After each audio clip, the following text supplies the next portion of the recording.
What is up, Toasties? How you guys doing on this wonderful evening? Fucking late as shit, though. It's about to be, 9:30 CST. Kind of a later show. This is usually it's usually a late show in general Mondays because Corey starts at 9:15. But tonight, whoa, what the fuck's going on there? Oh, I can't wait for this computer to totally break. It's gonna be great. Love you, piece of shit. Anyways, Alan, how you doing today, good sir? I'm doing all right. How are you? Could be better. I think that's something people could probably tell right now. It's just like, God, he sounds fucking mad, a little moody. Yes, I am. God damn it, very moody. Lots of things happening in the last minute for me today. Lots of stuff going on like that. And probably going on for you guys too. Mondays are not really a great day for most people. So what am I bitching about, right? We all going through it. We are all going through it. Oh, look at that. That's not going to stop you from bitching about everything. Exactly, yeah. But really quick, I want to show you guys something. So for those of you that are over here on Twitch, by the way, we are actually streaming on 3 different platforms right now. So I just want to let you guys know that's happening. So if you guys can, go over there and support us in every way you can. Firstly, I do want to tell you guys to follow us over here on our YouTubes. Boom, right there in the chat. I just want to see if that shit fucking works, to be honest. Let's click it. Yeah. Did it work? It worked. Yes. I'm not subscribed to that channel. Oh, no, I'm on a different account. Yeah, son of a bitch. But no, it's right there. Platinum Wave. Good old Platinum Wave. How you doing, man? Yeah, so lots of people. Man, I'm surprised Edward School hasn't said anything yet, but that guy is always here on time, and I really appreciate the dude as well. We're gonna be joined here soon by Jet, I'm pretty sure, but if we're not, then it is what it is. She watched Tom and Jerry with me, so I do want to wait for her to come in here before we talk about that fucking mess of a goddamn movie. I gotta get that water in. But so many things are going on. By the way, dude, I forgot to completely tell you, Walking Dead's back, bro. Oh, no, I saw people watching it, and I'm like, okay. That's it? You weren't like, oh my god, I gotta watch it, dude. I gotta see that fucking thing. No, I was like, you know what? I respect my friends' opinions to watch whatever they want, because they don't talk shit to me when I watch my CW shows. So enjoy the show. Okay, cool. Dude, wow, that is new for this community, because that's never a thing that happens. What am I going to say? I can't believe you're watching The Walking Dead after 11 seasons. And some guy goes, you watched 15 seasons of Supernatural. Exactly. Yeah. Like, the fuck am I to know? But, really quick, there is a couple things that I want to bring up before we get into the main topics of tonight in the show, because most of the stuff we're going to be talking about is reviews, and I know you guys already seen the Batoza's review for things, so we'll get into that in a little bit. And, oh, look at that! Commercial has now started thanks to the Moobot. It says commercial time. What the fuck is the Moobot? It's an app. You have to pay to change the name, I swear to God. It's fucking ridiculous, right?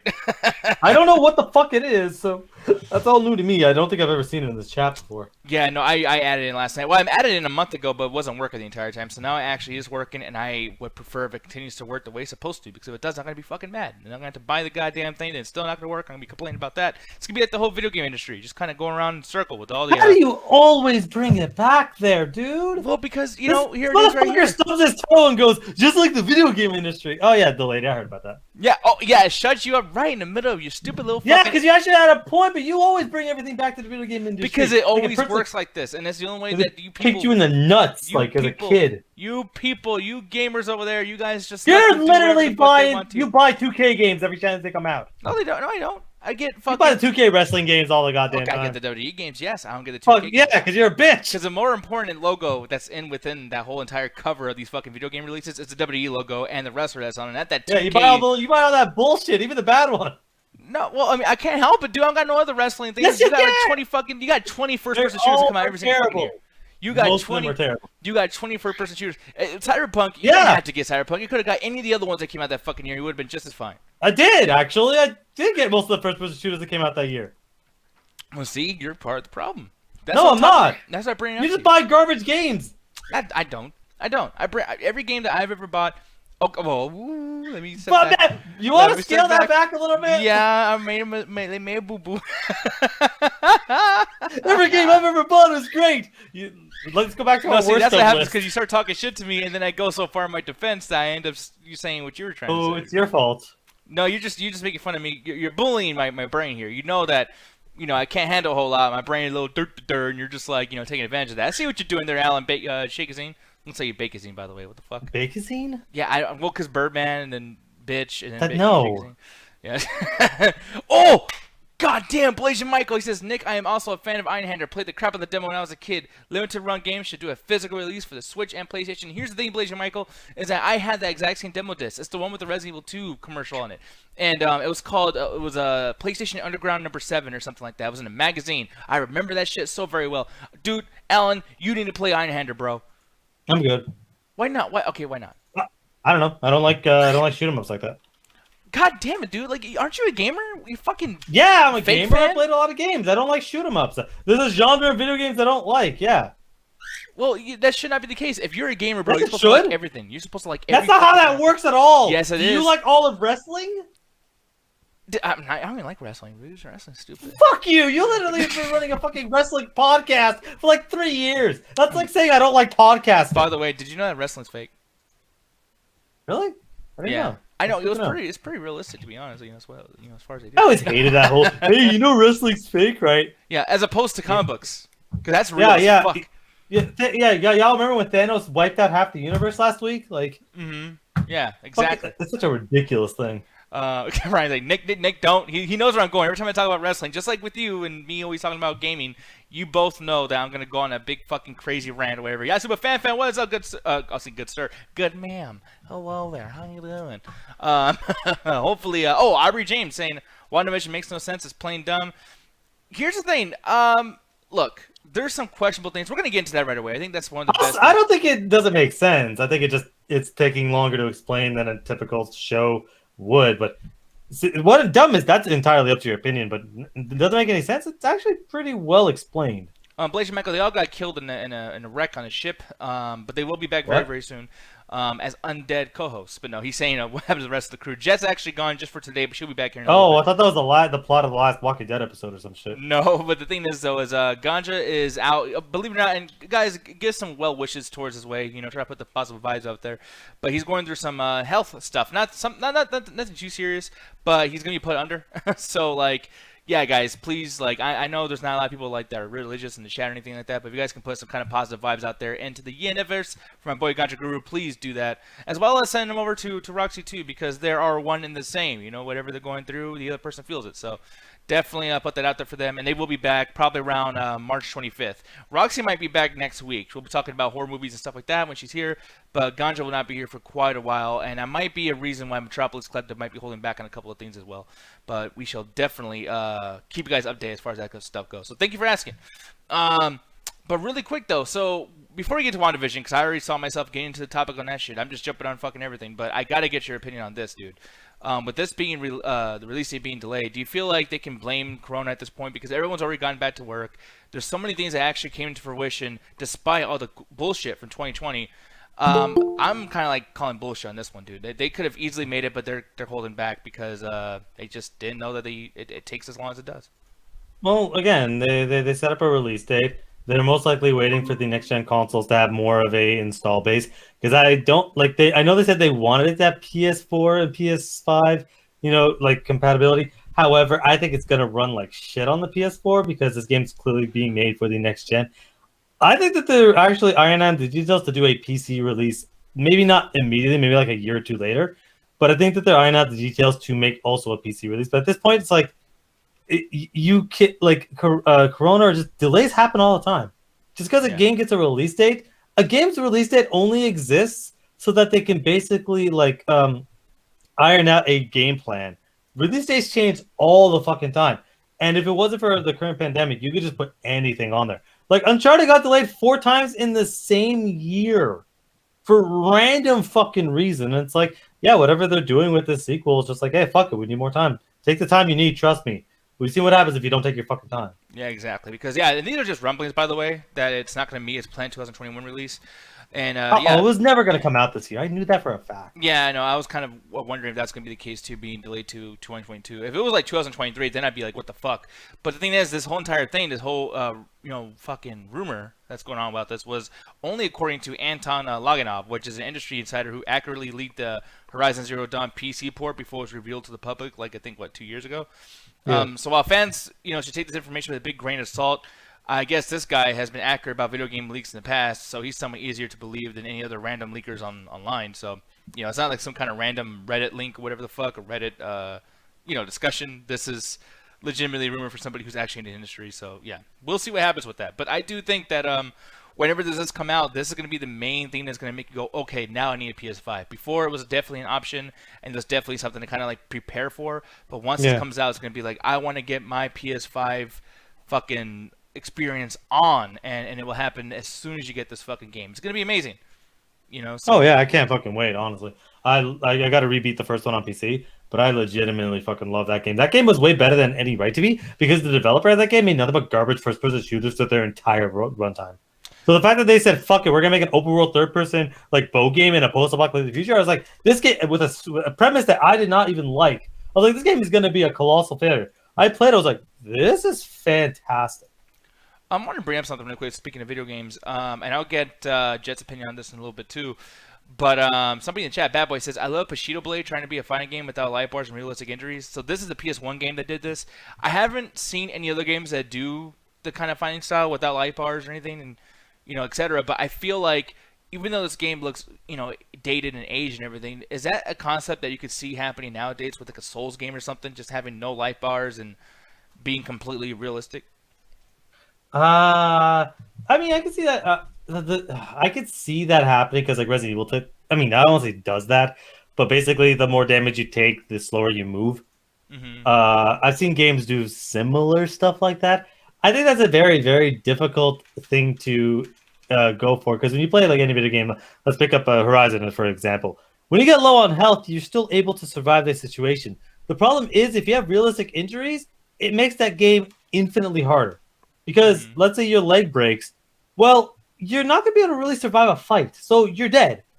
Like it's over, So it's like I could see that happening. Like in a fighting game, that's also very difficult because it's like, well, how do you dictate skill versus a lucky hit? And it's like, yeah, it's supposed to be more realistic, but good luck being competitive. I think that it's just one of those things. It's a very niche thing. I don't see that really going anywhere because it would be ridiculously hard to program a game around it. That isn't like that isn't a fighter. That isn't something where you just, as soon as the round's over, you restart back to, full health or whatever. Yeah, because I'm trying to look at other ways of like maybe hiding the HUD in some ways. Like Dead Space, I think did that very well with the light bar was actually on his back. That is one of the best HUDs I've ever seen in a video game. It's all on your back. Yeah, that was so fucking cool. And the thing is, like, it looks like it's hiding the HUD, but it's really not. It's like you can just look at certain things and you will know, your heads up notifications or whatever. But at the same time, you're still immersed in the game because it doesn't look like a video game, which was really cool. I mean, plus, too, like, one of the things I bring up so many times, and I like to reiterate on certain shows so you guys know our personalities better, but like, I fucking love when there's a game or a movie or something, more so a game, I guess, for this particular analogy. It's great thinking you're the second player watching somebody else play because that's where like the experience really comes in. If you're playing the game, you're going to be tense no matter what because you don't want to lose, etc. But if you're the person that's watching your brother or somebody else play and you're just like, oh shit, oh fuck, whatever, like that's when you can tell a game has a great experience that's going to stick with you forever. That was the case with me with Tomb Raider, Resident Evil, Parasite Eve, Silent Hill especially, because that game's not even fun to play. It's just horrifying. I mean, I fucking love Silent Hill. The first couple ones, holy shit, dude. So, yeah, I don't know. I think that some games should do that more. I know Call of Duty does that. They have a hardcore mode that takes off the HUD, but for me, it always interferes with my experience of playing the game and I end up getting mad and fucking quitting. I'm like, dude, what the fuck? I didn't know that guy was over there. So. Oh, I'll take off the HUD most of the time when it comes to video games. Except for third-person shooters. I think there's no good fucking luck aiming in a third-person shooter without a crosshair. Yeah. Like, good fucking luck. You're just hoping that the bullets go anywhere. First-person shooter, you can generally figure out where a bullet's going to go. But yeah, third-person sword fighting game, I'll generally take as many HUD elements off as possible, or just hope it has a situation where it's like, hey, if you're not using this HUD element, it fades. Red Dead does that very, very well, where it's like certain HUD elements will appear and disappear as you need to. Like you won't really see your health and stuff unless you're getting hit, but then after like 30 seconds, or Ghost of whatever the fuck does it perfectly, where most of the HUD elements are in the game, the other stuff just disappears. Like if you're not getting hit, hey, your HUD isn't there. But it's like there's certain things where it's like, oh, press X to do this. It won't be like above your head or something. It'll be on the actual item. Yeah, which is great. I very much prefer that. But Joe, I'm going to ask you really quick, both of not only this topic we're talking about now, but another one. What are your thoughts about Horizon Zero Dawn being potentially delayed? Which is just a rumor, but I mean, what do you feel about this? I don't know anything about that, but don't ask me any questions yet. I need to find the charger for these headphones before it dies. Oh, snap, it gonna die. All right. Well, maybe in a little bit you can come back in and talk with us about some other shit. But really quick, while she's doing that, let's talk about the big elephant in the fucking room there, good sir. everyone's talking about Agatha and WandaVision and this entire fucking crazy ass episode. Cool. I did not know where to start on this other than once again. I do. Okay, so in order to properly explain this episode, we're just gonna run back the last 6 weeks of our reviews, and everything I said 2 weeks ago is, well, that's what this episode was. Yep. Literally almost shot for shot.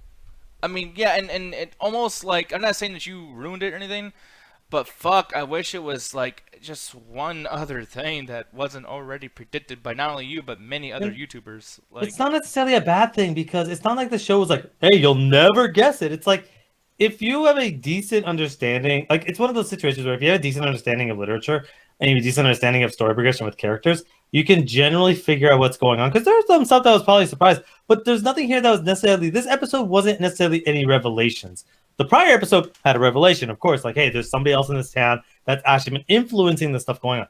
This is more of, it's again, I can't remember if it was episode 3 or 4, but that was the catch-up episode where it's like, hey, we're gonna remove all the fourth wall, we're gonna give you everything that's necessary for you to explain everything at that point. This is the next one. This is for people that's like me, essentially, this was proving a lot of what I was saying.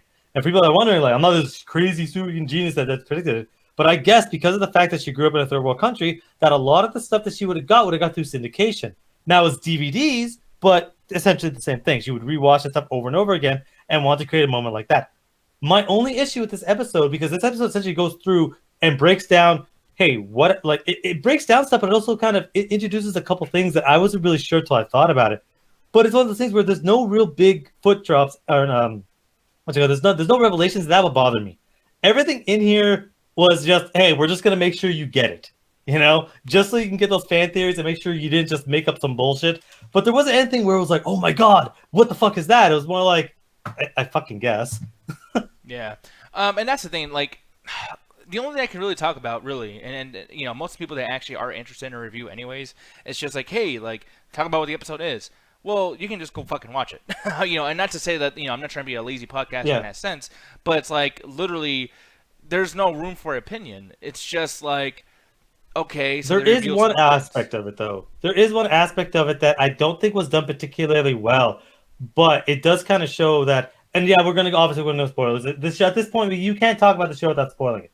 But which most is a of problem the episodes, in itself, by the way. That's very frustrating, and not it can be, and not even in the sense of like being a critic or anything. But it's like if the entire show is just revealing, and ooh, this happened, and ooh, that happened, and blah, blah, blah. It's like, well, that's kind of a problem, too, because there should be some entertainment value here, not just this mystery that, once you guys are done watching this, you might not go back and watch it now. I remember saying before, like, oh, man, it's going to get interesting, and I'm going to want to rewatch this entire thing to put all the pieces together. But the pieces are being put together for me, so it's like, this is not going to be a watch that's going to be happening 6 months down the line, which is frustrating. Rico Mortis, thank you very much for the subscription. Super duper appreciate that, man. Thank you.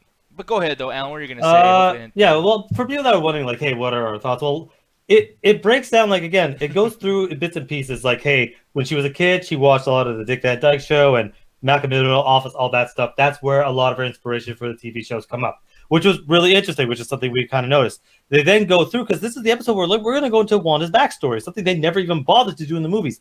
The next one, and this is Agatha essentially like, because right now the entire point of this episode is Agatha trying to figure out how the fuck this random person has all this magic. Because she's been studying magic for hundreds of years, like Salem Witch Trials. So how does this random motherfucker have the power to create this entire thing? She wants to replicate it for her own, reasons. So you get the whole thing when she's a kid. And there's a really horrifying shot in that thing that I did not see coming. Yeah. But they basically she drops this little like a breadcrumb of like, so what magic did you use to stop that thing from going off? It's like, I don't have any fucking magic. Like, no, you did something. That doesn't happen. This is a fucking military weapon. It's not gonna like not blow up. What did you fucking do? And she's like, I didn't fucking do a thing. And then the next one, it's like she's a bit older. They're like, oh, she's a teenager. She looks exactly the same, but fuck it, whatever. I don't care. Dealing with the stone.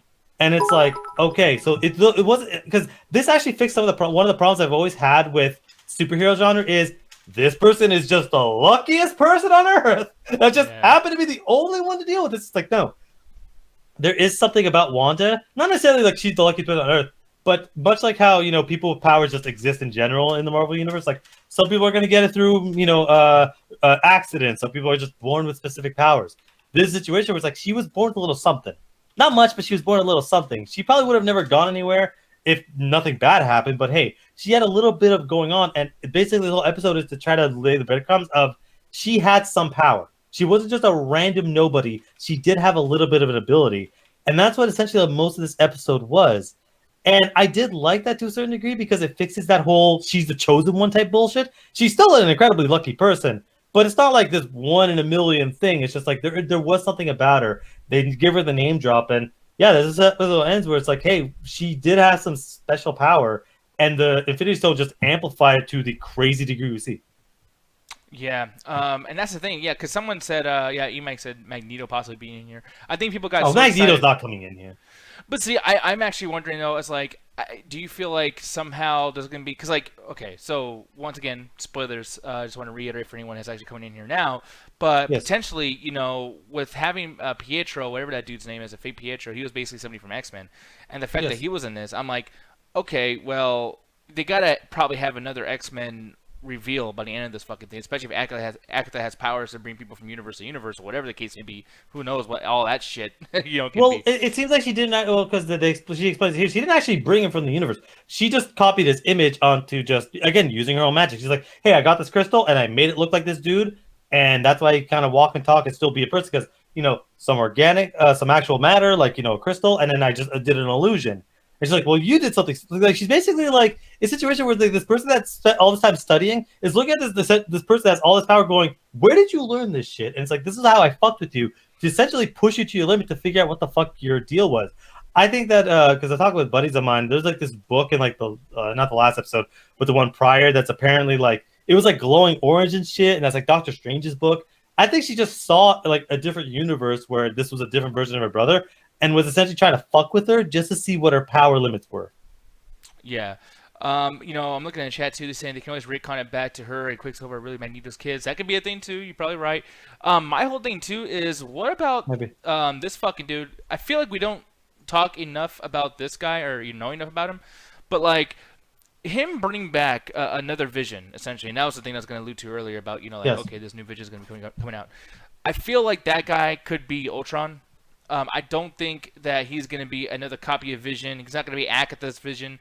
Somehow she's going to conjure up, Ultron somehow, I feel like, and then that guy's going to take over Vision, and he's going to come back and pretty much be like, hey, yo, Scarlet Witch, like, I fucked up the original Vision, or, not maybe him, the original Quicksilver, and I'm doing all this shit, and now I'm coming for you, and that's going to be the big fucking fight. And then whatever that's going to be, somehow Ultron's going to have so much control over this final episode. We might even see him actually betray Agatha because he's such an evil fuck. But I have not heard that theory. I mean, that would be a good fitting end of Ultron in some form comes back. Corey's calling me. Yep. I'll be right back, and I'll let you guys know what's happening with the Double Dose show. Be right back. Sure. But that's actually a really interesting point that Nick brought up that I never really thought about it, because, like, we saw Vision deal with Ultron at the end of it, but this has been calling back so much to the backstories of both these characters that the idea of Ultron coming back is actually really not that far out there. Like, maybe there was a bit of code left. Maybe it was trapped on a computer chip somewhere, and essentially they were keeping it because they realized it was too dangerous to connect anywhere. So, but now they're doing it essentially to give this robot an AI, like something going on. It's not a terrible idea, but I am curious because they've been hinting at something big, and it's like, if the last episode was 40 minutes, this one will be 40, 50 minutes. This last episode was hey, we're going to explain everything, so we don't have to do this in the 9th episode. I think that we're basically going to get like a really good conclusion, but I'm curious, like, I feel like there's another foot to drop. I feel like there's a bunch more revelations. The next episode is going to be fucking nuts. So really quick though, do you feel like any of this will actually have anything to do with the MODOK series that's coming out? I had that. That's like a weird animated robot chicken thing. I think that's just okay. Fuck it. Yeah, no. I like that being connected to anything. Maybe there'll be a situation where they name drops like, oh, hey, the MODOK project. I don't think it's going to sit there and connect directly to it, but the MODOK might exist in the Marvel universe. So that's like a robot chicken sketch. Fuck it. We're going to go a bit more adult. Yeah, Samuel Orty. By the way, thank you for actually being over here. If you can, leave us a follow so you can know when next time we're going to be over here doing our show. But I actually did talk to Corey about that yesterday. I told him, dude, did you watch I Care a Lot? And he was like, no, I'm going to. Just having enough time to do so. But that might be a review for Wednesday. So definitely keep it locked on Double Toasted. And send me an email, katecoolmans@gmail.com. You let him know as well. Maybe he'll shout you out and everything. Yeah. But thank you for actually bringing that up in their chat. And he's going to be starting, by the way, in about 5 minutes, guys. So just so you know, that's going to be beginning soon. But no, and by the way, too, it's like, it's funny that you even consider, oh, maybe it might be connected to MODOK in a serious light. But The thing is, like, I thought Thanos looked silly too, but MODOK looks silly as shit, and yeah, I can still see it being somewhere part of this crazy world that WandaVision is doing. Because who knows? I mean, I would agree with you. I think Thanos is if you've ever, I only knew Thanos from the comics. I also thought Thanos was the biggest loser in the fucking world. His entire plot to doing the entire what we got the universe is to he wants to impress Death. He is in love with Death so much that he is willing to do anything to get her to like him. So he wipes out half the universe, and she still goes, "I don't fucking like you." Like the entire Infinity War saga is to get a girl. Yeah, it's fucking dumb as shit. So lame. He's the biggest simp. Yeah, literally, oh, fucking loser. And then they redeemed him by making him like this guy who's like, I just want to balance the universe. Oh, thank God they didn't go with the comic interpretation. Holy shit. So another question I have. Keep in mind, people, I'm not really I like how I always come up with these fucking excuses. Like, hey, I'm not a cinephile, so I don't know shit about movies, and I don't know shit about comic books. But like, is there a character named Mephisto? Mephisto, and yes, Mephisto is essentially the Marvel's devil. Okay. At least or one of the interpretations. Basically, like devil-like creature. He comes in, he corrupts you, manipulates you, illusions. That's what the running joke / theory is Mephisto's behind this whole thing. Well, because Mephisto. Oh yeah, go ahead. Well, no, because really quick before you continue on, am I onto something that he's Mephisto? The running gag is everyone's Mephisto. That black guy in the background, Mephisto. That random character, Mephisto. At this point, honestly, man, I don't even know if they're gonna put Mephisto in there, but it's like he feels too dumb to be Mephisto. But then again, he has been pushing Wanda a lot, so maybe. But it's like at this point, I don't really know if Mephisto's gonna show up. But basically, yeah, Mephisto has a tendency to corrupt, and it would be interesting to introduce him because one of the most well-known Spider-Man, not because it's good, but one of the most well-known Spider-Man stories is One More Day, in which he sells in which Ame gets shot, and in order to save her, he sacrifices his wedding with Mary Jane to save her life because Mephisto's like, I want your happiness, or some dumb bullshit. I'm sure people in the chat going, don't you dare bring up One More Day. I'm bringing it up. But it's one of the worst Spider-Man stories ever fucking written. But if they introduce him in there, they might attempt to do One More Day at some point. But Mephisto being here would probably explain a lot of what's going on. Yeah, man. Here's the thing, though. Going back to opinions and not really theories or whatever the case may be, because there's so many theories. And by the way, it's like they can just retcon whenever the fuck they want to because fans love their shit so much and be like, you know what? That never happened. Oh, fuck yeah. Civil War is a terrible comic. And it's one of the best MCU movies. Yeah, so because of that, I'm just going to say that, opinion-wise, I didn't like this episode. I'm going to be honest. I think that there's lots of reveals. I think that, this should have been an hour long. And by the way, this could be, once again, I'll throw it on myself, or maybe it's just my fault. But, I was expecting the last 3 episodes to be 1 hour long. They were not. And I don't even know if next week's episode is going to be an hour long. And at the same time, you revealed so much now that it's like, okay, you're kind of almost wasting a little bit of time. Because if this entire thing was just because, I remember watching DVDs when we got blown up, blah, blah, blah. It's like, okay, but Jesus, you created a lot of stuff, episode to episode and episode of Malcolm in the Middle, The Office, fucking Modern Family, Leave It to Beaver, blah blah, and it was just because that's your comfort zone. It's like you could have told that particular story about being in your comfort zone in 2 episodes. There's no reason why it had to be the entire fucking thing. Well, that's the thing. That's actually what I liked about it because it's a story of grief, and there's this one meme that I think actually exemplifies it perfectly.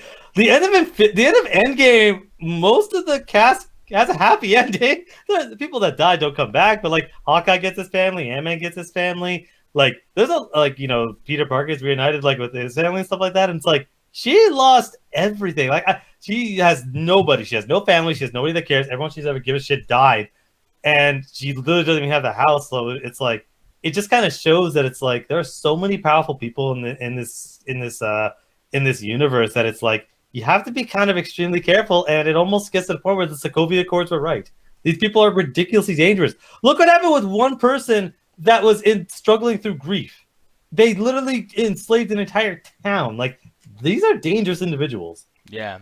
But that's the thing, and Blasian saying in retrospect, when episode 1 and 2 WandaVision is waste, they should have combined into one episode. Thank you. And RPG 49ers. I agree. If that was a 40-minute episode, I would have shot myself, but I would have been way better. RPG 49ers says long episodes mean more filler, no thanks. I can totally see your point there too, dude.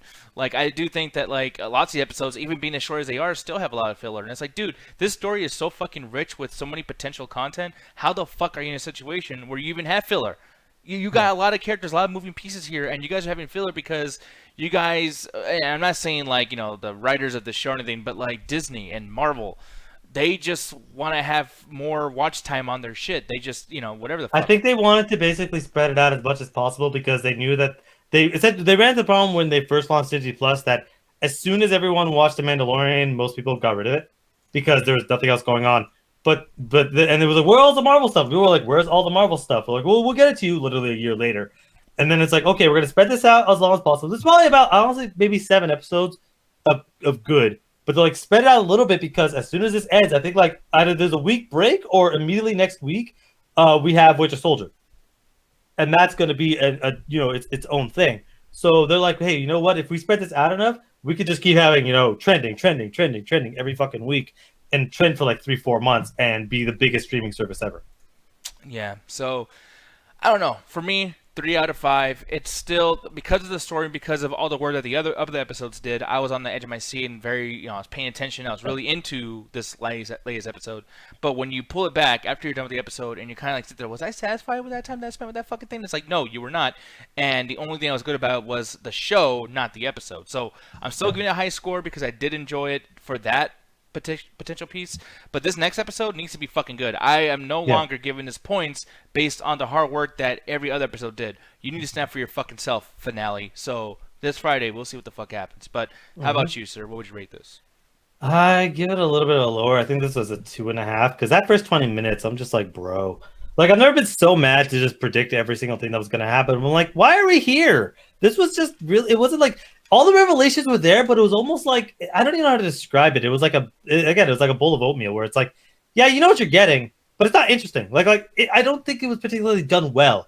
The revelations in episode, again, whatever the other recap episode was, I think was a lot better because they introduced more characters, they introduced more of the world. This was another recap episode. The problem is, I don't think it was that interesting. And there's so many shots that they're like, look, she's enjoying the show, and then blows the fuck up. I'm like, they did that like 3 times. I'm like, okay, this isn't that good. Like, there's some things that I don't want to say retcon, but they give more information on. Like, oh, she didn't actually steal Vision's body. It's just, Hargrave's being a fucking asshole. Or whatever the fuck his name is. And it's like, okay, there's some cool stuff in there, but I'm like, the last 2 episodes just been kind of like, yo, I need something more. Like, this next episode, like the last episode, like, at this point, even if it's bad, this show is still fantastic. Like, even if it's terrible, you can't, like, and trust me, unless you do a Game of Thrones, which I don't even know how you could do Game of Thrones at this point. Yeah. Like, I don't know how you could have 40 minutes that fucks up the last 7 episodes, but at this point, like, I'm excited for it. I hope it's good. And it very well can be. It could be great, but we'll just have to fucking see. That's the thing that's kind of frustrating about this, where it's like, I don't like going into one of these fucking things like, oh man, how's this gonna be bad? I don't want to be negative about it, but fuck, dude, like, you guys are really kind of, I don't know, you're kind of using me a little bit. I don't like it. God damn it. So we'll see. We'll definitely see. But moving on from this though, man, we're gonna talk about this other particular, wonder of a fucking movie, good old Tom and Jerry. So I'm glad you watched it, by the way. And firstly, I just want to say that I saw you guys all enjoy the review that Corey did with Double Toasted and whatnot. And normally I like to come in here and disagree with him and the rest of the crew. But this time I have to say, I absolutely do agree with them. This movie is a complete fucking piece of shit. But the thing is, and the main question I want to pose here is, was this a piece of shit for us? Or was it a piece of shit for the audience that it was intended for? Because I'm going to be honest. The fact that this is something that grown people are talking about just seems silly as shit to me. Like, every single review I've heard, people are complaining about, how dare you use this kind of music and singing characters, and you do this silly shit to garner attention from young people. And I'm like, we mean young people? Like the same young people that we were when we first got into Tom and Jerry way back in the fucking day? Did you guys forget what the fuck this is? It's a goddamn cartoon with the cat and a mouse chasing each other and hitting each other with huge fucking cartoon hammers. And I mean, when the fuck did this become so serious? It's a little crazy to me, and I don't know if you agree with me or not, Alan. And as far as me saying not taking this so seriously, or why people are so mad, because this was bad in so many ways, and I hate it for that. But you gotta get into something like this where you're like, listen, I'm watching this thing that was made for fucking like 5-year-olds, and if you're mad that they were singing some fucking hip hop song, whatever, there's fucking like a million movies that are all 5-star fucking movies that everyone loves, and they did the same fucking thing. They did the exact same thing. So, I don't know. What do you feel about that, Alan? I kind of loved it. What? I had fun with the movie. Like, Yeah, it's doing like for some fucking reason every musical choice was rap for some fucking reason. But I was bursting out laughing every time they played a rap song. I was like, this is so out of nowhere. And I'm like, fuck it. And then I'm like, look at this. And I was with y'all. I was like, you know what? I'm gonna hate because the trailer looked terrible and I hate Chloe Grace Moretz because she's a terrible actress. So I was with you guys. I'm like, yeah, this movie's gonna suck. Those rapid pictures are kind of funny. This animation's not bad.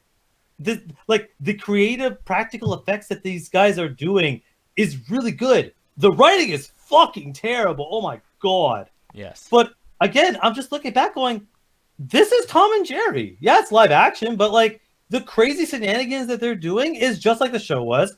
The fucking crazy, set piece where like, hey, there's a wedding going on. These guys are fucking up is really cool. The weird ass logic in this world in which all the animals are animated and drawn, but they can talk, hold jobs, have human rights is baffling. And I laugh, like, again, the first joke that happens is like, hey, that blind piano playing cat is a fraud. Isn't the regular piano playing cat? And I'm just like, what crack addict wrote this?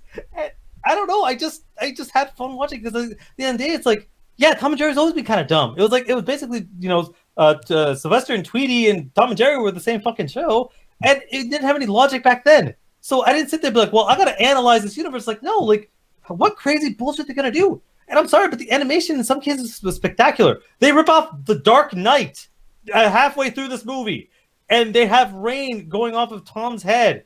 And I'm like, this looks really fucking good. So the idea, like, oh, this is an insult to Tom and Jerry. No, it isn't. This is just a Tom and Jerry extended episode.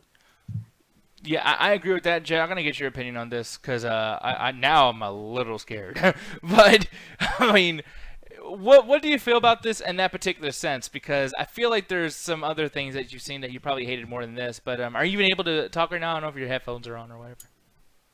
Yeah, everything's all good. Okay. I think we all have different opinions of this movie.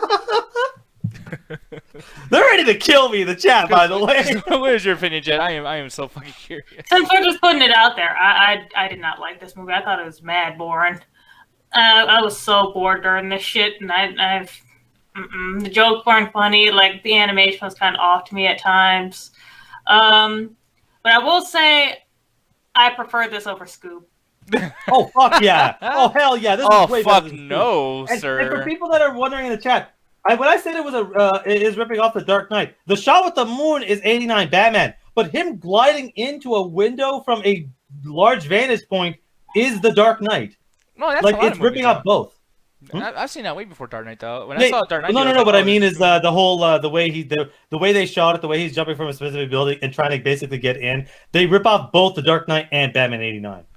All right. Well, I mean, and maybe they did, but I'm looking at this and it's like, yeah, they're not trying. Like, this is not. I don't even know how to say it, but it's like they're not trying. Because I mean, even Jet saying like you prefer this over Scoob. I don't know about that either. I sure do. No, I do not, because at least Scoob was fully animated and everyone, whether or not we understood the jokes or agree with jokes. You are only giving that shit an excuse because it was fully animated. That movie sucked.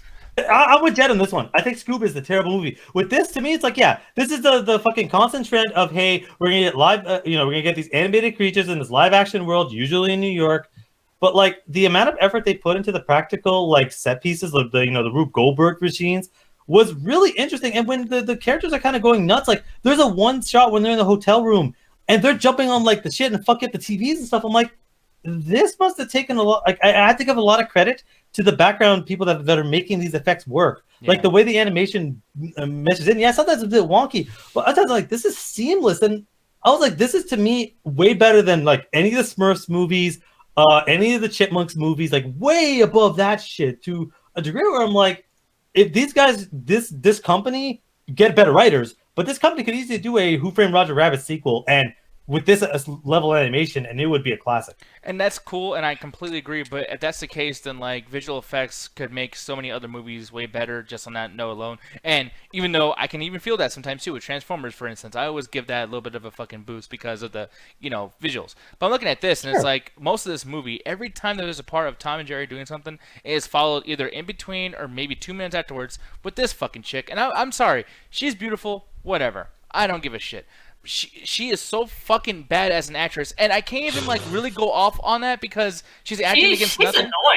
Annoying as never been fuck. in a good movie. I don't understand why anyone likes her. Every movie she's ever been in, like this is probably the only time in her entire career where I'm like, okay, I don't actually hate you.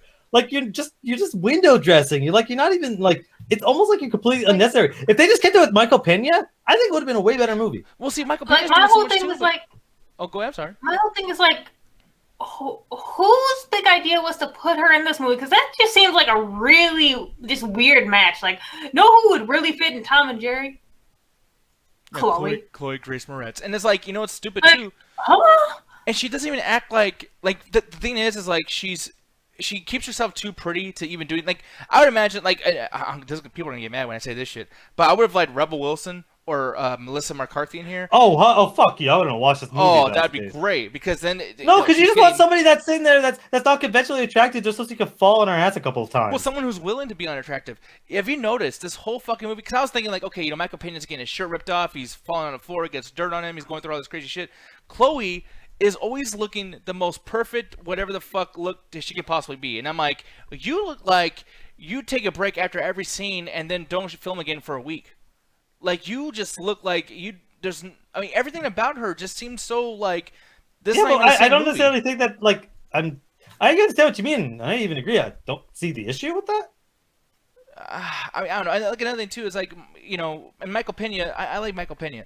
Especially in this movie, I think he's okay. But like at the same time, you know, they overly like put all their fucking fish in a barrel with him, and like, hey man, you fucking go all over the place and jump all over the place. And I wish I would have shown him. I thought that was, but you know, it's just like, how many times can you have him do all the comedy jokes, whatever? It's like you got the other dude with the funny mustache. You got Chloe Grace Moretz here. You got the couple that the whole movie's about, which I don't even know why they didn't read the room here. It's Tom and Jerry. Why the fuck do we care about some random couple's fucking wedding and the relationship kind of fucking going down? Well, that's a classic Tom and Jerry thing. Hey, there's some sort of event, there's some sort of meeting, there's some sort of house party.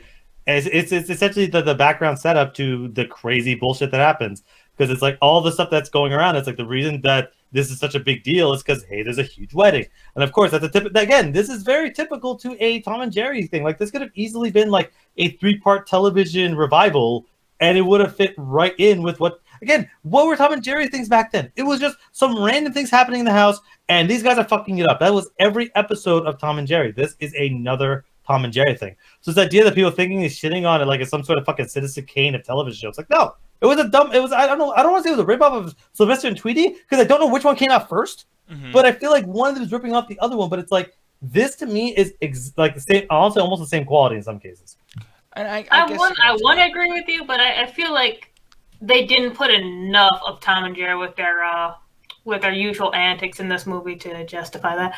Like, it's such a very, very small part of the movie where they're actually going at each other, and then the majority of it is this, like, fucking Chloe Grace Moretz just being just super annoying with this whole hotel wedding shit. It's like, I don't care for any of these characters. I find them all just so boring. Yeah, and here, I'm gonna, because I can't show the entire thing right there, so I'll show it like this instead. But that guy on the right side, this black dude, look, I'll give this movie one thing, is that they finally let the black guy have the white girl. That most movies do not do that. I enjoy that. I like that this is for kids, so some kids are going to grow up and they're going to be able to see that right away. So I think that's pretty cool. And I actually like this guy. The only problem is, he's, once again, and I'm sorry, you know, I'll bleep it or whatever, or bleep myself, but it's like he's a mystical, magical N-word, because it's like, yeah, isn't it the whole joke about this, and as far as I know from the Key and Peele skit, you know, you go to somebody and a black person helps you and they give you like some advice, and then it saves the fucking day, and then that's it. And like that's what this dude does. No, like I think that character belongs to like what was it? There's one character they put in here as a black man who basically the doorman. The doorman is hilarious. Yeah. But he didn't do anything the entire movie except like, I can't tell you where they went. Anyway, they went here. And that's the only thing he does in the entire movie. Like, why cast this character in the first place? Did he just do that? Those hilarious. I mean, I agree with you, but those reactions were fucking hilarious. There's just a lot of bullshit going on. He's just like, what the fuck is this hotel? Yeah. But I thought that was kind of annoying too. And then but at the same time, like halfway through there, it's like, okay, well at least I got the black guy doing something somewhat important. And I listened to the Double Toaster review, and Corey's like, man, like he didn't even get none. It's like, no, he did get some, but what you want them to do? Fuck each other on the goddamn show? It's a PG movie. Like what the fuck? Like Yeah. So, it's like, why is that always the case? Like, oh hey, he helped out a girl. That means he should have get sex. What? Yeah, yeah, some incel shit. Like, not to say Corey's. I never understood that entire concept then. But it's like, I would have put it as the whole magical, mystical, whatever. I put it as the gay best friend that's not gay. Yeah, maybe, yeah. The metrosexual. Because that's exactly what that character kind of looks like. Where it's like, oh, you think he's the gay best friend? It's like, no, he's actually totally interested in the sequel, whatever the fuck. Yeah, and Mauricio is saying having all the cartoon animals that talk, speak, and that blew my mind. I don't understand how this universe works. Do people understand the animals? Yeah, it doesn't make sense. Like, well, they're responding to them. That's the thing. They're actually responding sometimes. And that's a weird thing. But then, like, the music stuff, it's like, okay, obviously this is just done for the audience. But then, like, goddamn, guys, like, oh, all the music choices were terrible. I'm pretty sure they played Run the Jewels at one point. No, I'm not sure, but it sounded like Run the Jewels. It was a Tribe Called Quest. That's the rap group that they use in there. That whole, like, I'm going to kick it. But I will say I actually did like the soundtrack in this, even though, like, I can't even be mad at, like, the voices given to the animals, because Tom, at the very least, actually is, for the most part, always had a black voice, along with, like, a couple of the other cats. The other characters I'm not really sure about. Joey Wheeler says it's a Rugrats in any kind of way. That makes sense. Like Stewie from Family Guy with the mom. But you're saying, Jed, I'm sorry.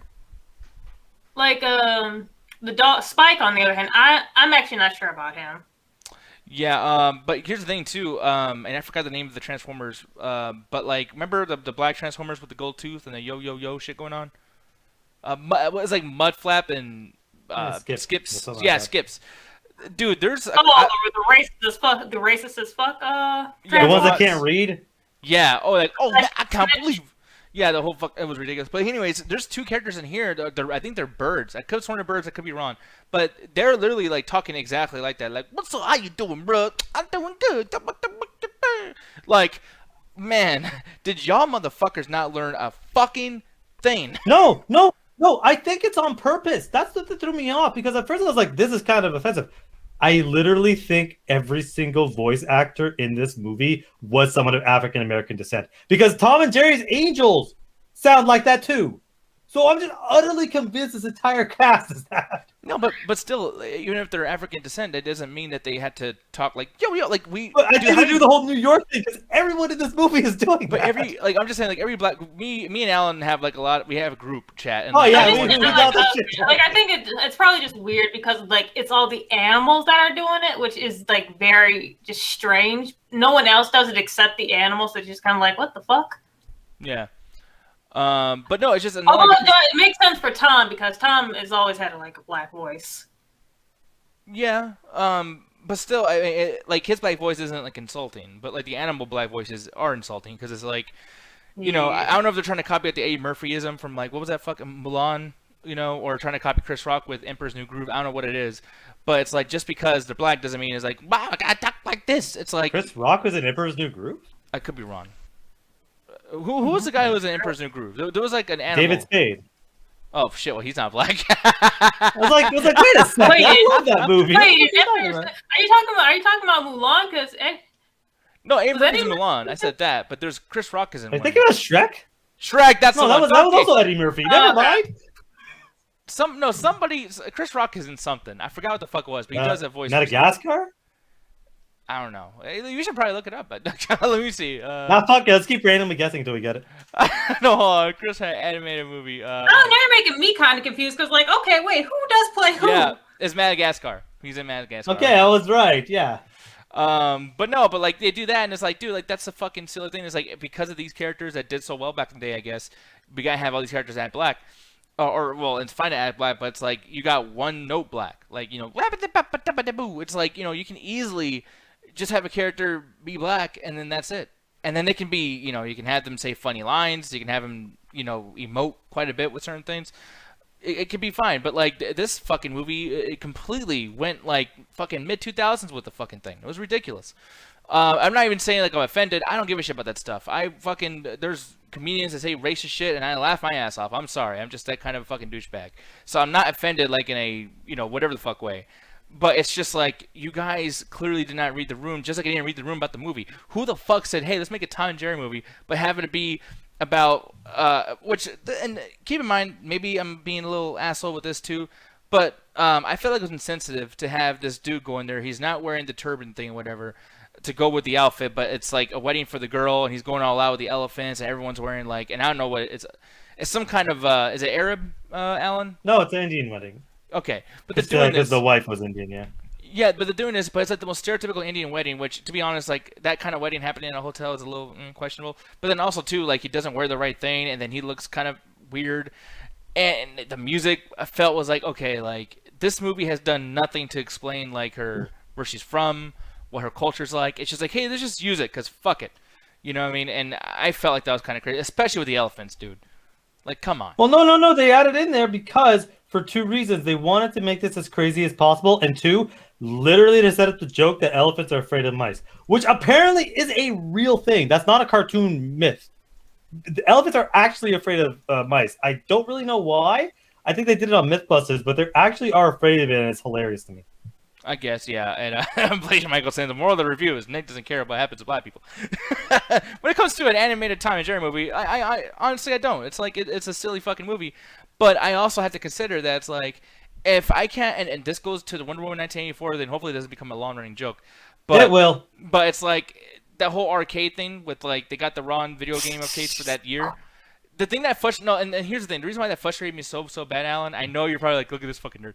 But like, yeah, a little bit. But it ruined first impressions in a movie. If you start off a movie and you have some shit like that where it's like, hey, we're gonna be 1984, we're really authentic, and you're gonna fuck up something as simple as an arcade fucking machine, it's like, when I look at Tom and Jerry, if you guys are already doing characters with ebonics, I mean, they rapped the first 40 seconds of the movie. They had rapping birds, and I'm like, bursted out laughing. And like, right when they did that, dude, I was like, oh great, this is gonna be a piece of shit. It's like, oh, like, slap me in my fucking stupid fucking face with the racial insensitivity and just the stupidity. The stupidity. I fucking hate this fucking movie. But I also feel that I can't give this anything lower than 2 out of 5. And the reasoning why is because, yeah, the animation was fucking phenomenal, and no one wants to bring that up. The animation was incredible. Okay, it's just what they did, and it's not the writer, director, or anybody like that. It's the fucking, this business, this horrible, shitty, fucking corporate goddamn business where they pay for these particular projects, and they're like, you gotta do it this way, you gotta make sure to include Chloe Grace Moretz, and you gotta have fucking Instagram people, and you gotta do this, and you gotta have this music. That was their decision. It wasn't the decision of the people who were actually making this fucking movie. I really don't think so. I could be wrong. Oh, hell no, because the people that actually worked on this movie, outside of, say, the writing staff, really put a lot of effort into making this as good as they could with the budget they had. Yeah, and they had to work with shit, you know, and it's not their fucking fault. And by the way, it's for fucking kids, and there ain't no kid that's gonna be over there. I think that this is inappropriate with the black birds. Yeah, I think this is highly offensive to black people because New York is a stereotype that really puts down on it. It's like, no, of course not. Yeah, it's not happening. This is fucking, it's Tom and Jerry. It's stupid. Yeah, that joke was terrible. But then again, that character's a fucking idiot, so it's like, I was like, whatever. Yeah, so 2 out of 5 for me. I hate this movie, but and here's another thing before we continue on. This is why I still like Scoob more, and the reason why Scoob I like more is because you're wrong. They knew enough about its fan base and the company behind the studio that actually did this. They knew enough about their fan base that they brought in other Hanna-Barbera characters. They had inside jokes. They knew, like, hey, our fans do not like to see that stupid ass, you know, oh, it's Mr. Ribbons with this fucking, you know, he had a Monster Mash head on. It's That's like, literally the premise of the entire show is that magic isn't real, and it's always man is the greatest enemy. But that movie said, fuck it, magic and Greek gods and shit. And no, Blazer Michael, that's actually Christian Torres. I am not joking. Ask that question on the Daily Double Talk, sir. Fuck, don't do that. But anyways, that should be fun. If he does that, I'm going to laugh a fart out of my ass. But another thing about Scoob that I really enjoyed is that on top of, you know, doing Hanna-Barbera stuff, which Jed's probably going to say, hey, that's some fucking, you know, that's some cheapness there. I will say that at the end, as much as it didn't make sense, they finally gave us something that literally no one expected. You know, there's fucking lots of fighting, there's a potential death, there's all this shit that Scoob did, to the point where it's like, even if it's bad, we can go watch it back right now, and we can get lots of reactions out of it. We can actually talk about it, make fun of it, say something good about it, whatever. This fucking Tom and Jerry is made for its audience that are too old to enjoy it, and then made for a new audience, which is young people from nowadays that never watched Tom and Jerry back in the day because they weren't fucking alive. Stupid fucking idea. Dumb. I think it's worse than Scoob, but it's still a 2 out of 5 for me. Jet, how about you? What do you think? You're scoring it higher than I was going to score it. Yeah. Like, what the? I don't even remember what the fuck I gave Scoob. Like, I thought I gave that like a 1.5 or something because I was gonna give this like the same thing. Because like this movie's just really boring. I mean, I like the soundtracks and everything. Like, I can't remember if I even chuckled during this. Did I? Because we watched this together. There's this really stupid part where you laughed at an elephant getting his ass smacked by a bottle opener. Yeah. Did I? No, that was me. I'm just trying to blame you. That was definitely me. You laughed at dumb shit, yeah. No, you know that part's funny. My hardest to remember, like, did I laugh during this movie, like, whatsoever? I don't. And no, I think I was just really bored. And, like, even though it wasn't 2 hours, it felt like 2 hours. Just like, I don't care about any of these characters. I just want to see Tom and Jerry do their usual thing.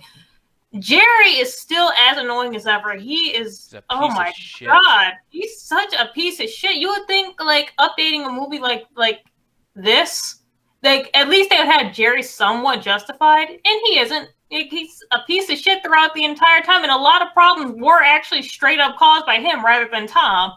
You're rooting for Tom the entire time while Jerry just causes a lot of the problems, which is like, why do we want him to stay? Mm-hmm. Like, why? He sucks. I can't stand Jerry. Yeah, no, I can't stand this character. Always fucking something up for someone. There was even a point in this movie where Tom was trying his hardest to actually, like, save Jerry, and then Jerry just acts like a total piece of shit. Like, I'm tired of him. Like, I want someone to smack him, like, right in his fucking big-ass ears. And that's the thing. It's probably part of the joke, but, like, Tom always getting fucked up by this little mouse. It's like, okay, can you please stop? Like, Jesus Like, Christ. can we at least, like, even in the cartoons, it was always Jerry winning, even if, like, Tom really, really didn't deserve it. Or he's just minding his damn business. Like, it's never, like, a 50-50. You would think in a movie like this, they would finally have it, okay, like, 50% Tom's fault, 50% Jerry. No, it's 80% Jerry's fault and Chloe's fault for basically just being a terrible fucking person. Yeah. Like, we're forgetting the main reason why she's even in this hotel, which honestly isn't even a spoiler, because it happens right at the beginning of the fucking movie, is that she steals someone else's fucking resume. Like, yeah. I don't want to root for this person, this terrible fucking person either. Someone who is overqualified got fucked over because she's a terrible fucking person. Yeah, and that's the thing. Yeah, like, her character sucks just like her acting, which doesn't make me even more chill with her at all. But yeah. But as you're talking about it, though, do you feel yourself refining, what you would rate this, though? Like, I mean, are you getting more mad and starting to see my point about this not being as bad, or not being, not being as bad as Scoob? Scoob. My bad, sorry. I still like this more than Scoob. But this would get a 1.5 out of me.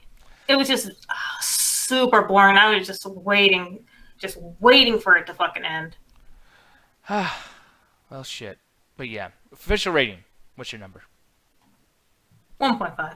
1.5. Well, shit. Like I said, I really hope that if I go back and look at Scoob and you get that too, that'd be fucking awesome. Alan, take it away. You are the main event here, sir. What would you say about this as far as your rating goes and, its comparison to Scoob? I think Scoob's a fucking horrendous piece of shit that really misses the entire point of Scooby-Doo, and I don't even like Scooby-Doo! I think Scooby-Doo is fucking boring. So this thing being... Anyway, well, I never reviewed Scoob, but fuck that movie. As far as this, it's like I went in with every expectation that this was going to be a Smurfs or a fucking Chipmunk movie. Because everyone's like, oh, this is terrible, this is the movie, whatever. I start watching this going, yeah, this does a lot of the same tropes a lot of those movies do, but I have to give it to the visual effects. Like, that's what got me through this movie. Not only just the way the characters look, but the practical effects of how it did make them feel like they were in a real world. They're pulling a lot of the whole Roger Rabbit fucking animation style. But, like, there's sequences where they're fucking up the TVs and walls. I'm like, this is... like, I feel bad that the people that are working on this movie clearly know what they're doing. They're just given shit to work with, but they managed to make, like, an incredible film out of it where I just found myself like at first I was like, whatever, I guess I'll just watch this too. I wanted like, where's this gonna go? Fuck it, let's just keep going. Like everything with Chloe Grace Moretz, like you could tell immediately, like okay, she stole that person's resume because she's a piece of shit. She's gonna get caught up halfway through the movie. Apologize, then for some fucking reason because she's a white woman, we get her job back. But whatever, like you could tell that just from the fucking trailer. But just seeing Tom and Jerry stick's always been the same anyway. That's just never recreated. That's just never been unique. It's just they just start running around the fucking room and blowing shit up because they're the gods of chaos. Those two. So it wasn't really anything unique to that, but it was just seeing what they did to live action. I was like, this is impressive. This is extremely impressive. I was hoping it had a better script, but then again, it's like this is a typical Tom and Jerry skit. So all the hate that this movie's getting, to me, I don't feel is justified. I think people are essentially hating this because it's not because it's not an animated movie. I think if this movie was fully animated like Scoob, people would forgive it, even if it had the exact same premise. I think people will. It's like, well, you know, the animation's spectacular, so we like it. Like how Nick, for some fucking reason, like Earwig and whatever the fuck that movie was called, whatever the fuck that movie was called, and fucking gave it a better rating than Wonder Woman 1984 because you know Wonder Woman 1984 forgot a comic book. Or some shit. Oh, do you really think that's the only thing I got to say about that? Dude, you went out for 15 minutes because the comic book, not that it was in the wrong year, but it was slightly off from the month the movie was currently in. And you went out for like 10, 15 fucking minutes. But get Earwig and the Worm, or whatever the fuck that movie was called, she literally flies, by the way. She flies with a whip that snatches onto clouds. You went off, that doesn't negate the fact that you went off for like 10 fucking minutes on a comic book and an arcade machine. But, you know, Earwig and the Word gets a higher rating because you're up your own ass. But as far as the rating for this movie, it's as average as fuck, 2 out of 5. And I'm giving it that rating because I wasn't bored. There was always something kind of funny. I think Michael Pena should have been the main character. I think it would have worked way well than boring-ass Claire Ghost. I hope she never does another movie because honestly, I didn't even like her in the first kick. I mean, go to school or something. You're still relatively young. You have your whole life ahead of you. Just don't. I mean, fuck. At this point, I think most actors should stop working and live normal lives. But that's just me, because fuck Hollywood. But yeah, she's still relatively young. She could just go to school or go get a job and live a normal life and not have to be in garbage ass movies. But again, like there's enough going on here that's like I refuse to watch, mostly because of Katy Perry. I refuse to watch any of the Smurfs movies. The Chipmunks movies were fucking atrocious. So as far as like fucking live action adaptations of classic television shows, this is pretty high up there. I am shocked. You said 2 out of 5. 2.5. 2.5. I think this is 5. Perfectly average. Okay. Like I'll forget this happened in a year. I forgot I watched this, but like I wasn't mad. I wanted to be. I was like, oh, this is gonna be terrible. I'm like, no, this is fine. Like I think people just they're up their own asses because it's not a fully animated movie.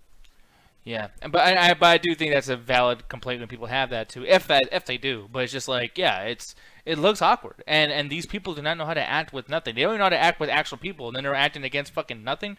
Like, whoa, that's a mouse. It's like, get the fuck out of here. Like, this is fucking stupid.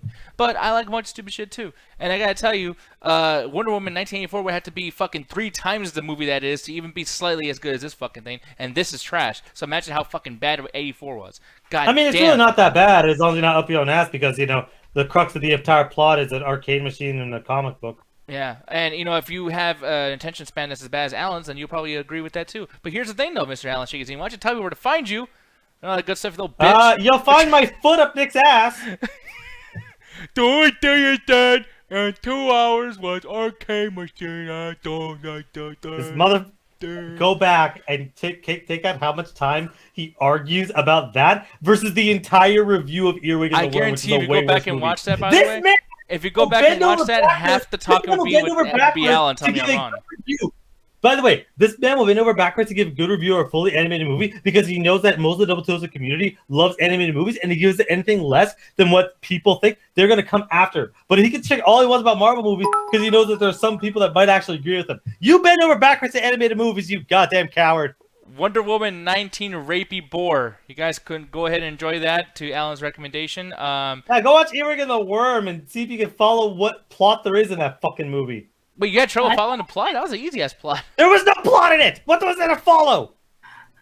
Alan was confused over Earwig and the Witch. People, you've heard it first. It wasn't confusing! There was nothing there! And also, don't jump in video games. Fuck you! Let's go eat a dick. What were you saying, Jen? Motherfucker. Jen, what were you saying? I mean, we're just sitting here just throwing out bad movies that have no correlation. I will never forgive him. I will never forgive him because that was like the next week or like 2 weeks later where we did the review for Wonder Woman. You Wonder Woman 19, 20, 24. Fuck you, Tom and Jerry. Like, fuck you, Earwig. Like, I'm still fuck mad. you, Tom and Jerry. No, I told him I would never let it go. Like it was like almost like a week or 2 weeks later, where he gives this fucking ridiculously anal review of Wonder Woman 1984, and then it's just I kind of liked it. Like, what the fuck is wrong with you? Wait, I never said that about that. No fucking way. Literally, and we're like, you know what? It's not that bad. I can see what they're trying to do, and yada yada yada. You were bending over backwards to give that anything more than a fuck you. Yeah, no, there's no way. And by the way, no, I was gonna read you Mike's thing at the very end over here. So yeah, I will respond. To Keep sending bits. Fuck it. But no, the biggest thing too, it's like because I want to bring this up since you want to bring up shit with me, motherfucker. No, Fallen Kingdom. We both. It's a terrible movie. Yes, it is absolutely. But he hates this movie more. It was his #1 worst of the year when it came out because it tried. Can we at least all agree that Skins was the worst movie that we've seen in the past 10 years? I mean, I didn't see it, but I'll join you. Skins is fucking terrible. But here's the thing. He gave Fallen Kingdom, said that's the worst thing he's seen, I guess you said, of the decade. He said that because they tried. He literally said this. No. I didn't say it's because they tried. No. This guy likes to confuse his own reviews. He's giving it points because, like, you know what, at least they try. And I go, trying doesn't matter if you suck. You did not. It doesn't matter if they tried. It was a terrible movie. I'll never forget the way you said it. You said because they tried. I'll never forget the way you said it. Bullshit. Yeah, I'm sorry, but you don't get points for trying. You don't get points for being a $200 million movie and trying. When fucking movies from like 20 years ago that had a third of the budget managed to do it better. Not try. You'd rather have an Avengers movie come out and not try. It literally did try. We just didn't like it. There's a big fucking difference. They brought everybody back. Dude, they literally brought everybody back with a rat falling on a fucking switch that brought everyone back from dead zone. I'm not saying the movie doesn't have ridiculously stupid parts. I literally just said that in that sentence that we didn't like. But the movie had to connect an entire 10-year saga versus literally what's it called? There's which is Fallen Kingdom could barely contain its own fucking universe within its own story. Literally, let's look at other things. I will talk. Let's look at other properties he likes. Hey, Superman, they tried too. Once upon a time, he was great and he's amazing. He's great and he's amazing. yeah. It's really easy to be misinformation when you don't fucking give half the facts, you motherfucker. Once upon a time, he flew. By the way, I have no idea what the fuck Ryan's trying to spell. I'm saying tangerine. No, it's tangent. God damn it, Alan. Tangerine. No, because fucking Emacs thing is in the middle of there, so just thinking about random jargon in a mess. Really quick. I just look like, where's the I? I don't know, man. Fuck. Anyways, I said Mike's name. Mike says, if I'm asking this again, but do you think Owen Hart should be in the Hall of Fame? I do think that he should be in the Hall of Fame. But if it's up to his wife not wanting to do that, then yeah, don't fucking allow that to happen. I mean, shit, the guy fell down from the top of the ceiling of the fucking wrestling league for a stupid gimmick character. Which, by the way, just to put this out there to connect it all, Alan, his character. You're a stupid gimmick character? Yeah, I know. Yeah, his character that they did, they were like, hey, wouldn't it be cool if they call you the Blue Blazer? Let's put a cape on you and have you fly. Because these fucking morons in the audience are like, I like Superman, that's great. Well, don't worry. Make it fully animated, and Nick will give it a couple points just because it's animated. No, I hate animated stuff sometimes. Oh, bullshit. You literally think Scoob is better than this. You're wrong on, like, every level. You said you like this. Yeah. That's wrong. Chat, you're on my side, chat. Oh, fuck the chat. JP says he's gonna kick my monkey. I can't believe it. I don't know what the fuck that means. Neither do I. I was kind of worried when I read it. I did not know you owned an animal, Nick. I'm like, hey, hide. Get out of the way. JP's gonna kick you. Don't you talk about Superman? You fucking nerd. I can't. By the way, I can't wait for the after hours where apparently I'm gonna fully, like, personally offend Gertz and Julian by saying I like this movie. Have fun with that, y'all. By the way, it's just like, and I'm totally with Corey on that too, with the being too nice animation movies. Because here's the thing, like, you can make a movie with live action people, and it could be stupid as fucking blah blah whatever. But even a shitty movie, if it's animated well, there's people that went in there and fucking busted their ass, Alan. Busted their fucking I don't care. ass. If you make a bad product, I don't care how hard you worked on it.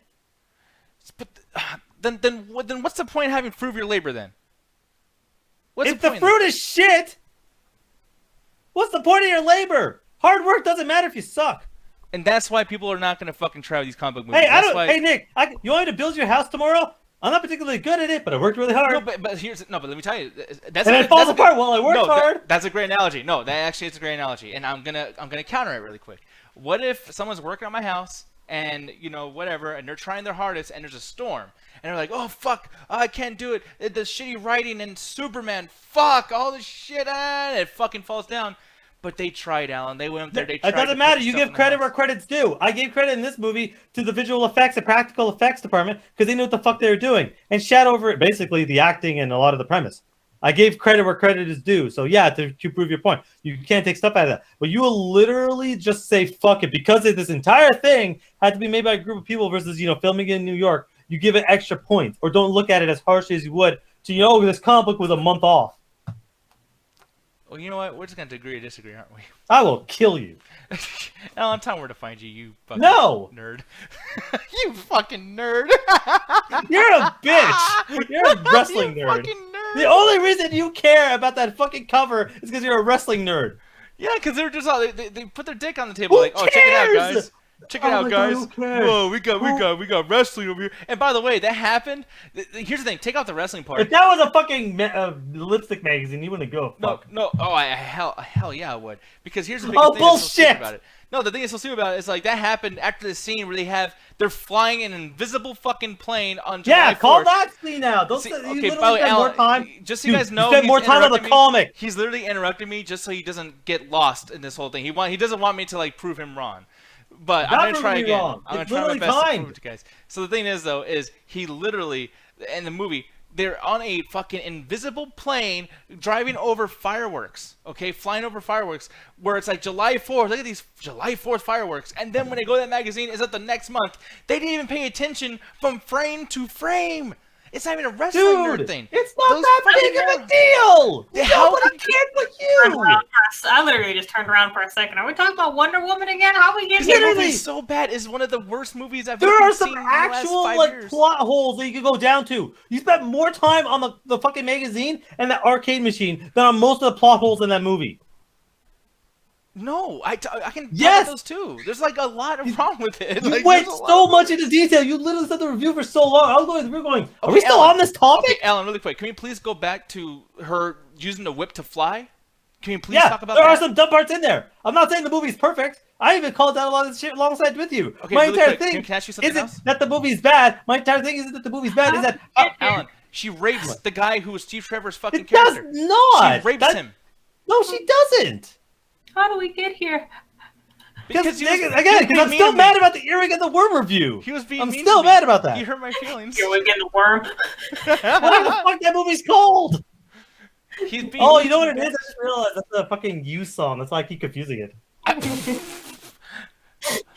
There's more to this movie though, Alan. What about like the scene where she like you missed my point entirely. You purposely told me. You said on the show. You said the only thing he talks about is the arcade machine. Bro, there's so much more. You missed my point entirely. Is that you went on a tangent. You went on a tangent for so long on this one minuscule fucking point, but you let the next week or 2 weeks later, you let the entire fact that the Earwig and the Worm doesn't have a plot just completely go away. You just didn't get the plot. It's okay to understand. It's okay. What are you talking about? There's a plot. It's okay to understand. It's Earwig and the Witch. I don't care. He can't even remember the name. We said it like 8 times. I don't give a fuck. The movie sucks. His favorite game goes to Tsushima. He can't even say it. He goes Ghost of whatever the fuck because no respect where the writing I do have respect. I beat that game. I still have the physical copy. The game's amazing. I'm trying, man. I really try. Anyways, guys, you can follow him and then he continues on. Whatever. Just go to my Facebook and you can follow me at the shop list. For the next couple of weeks, the Illuminati will be taking a break. We're still trying to figure stuff out.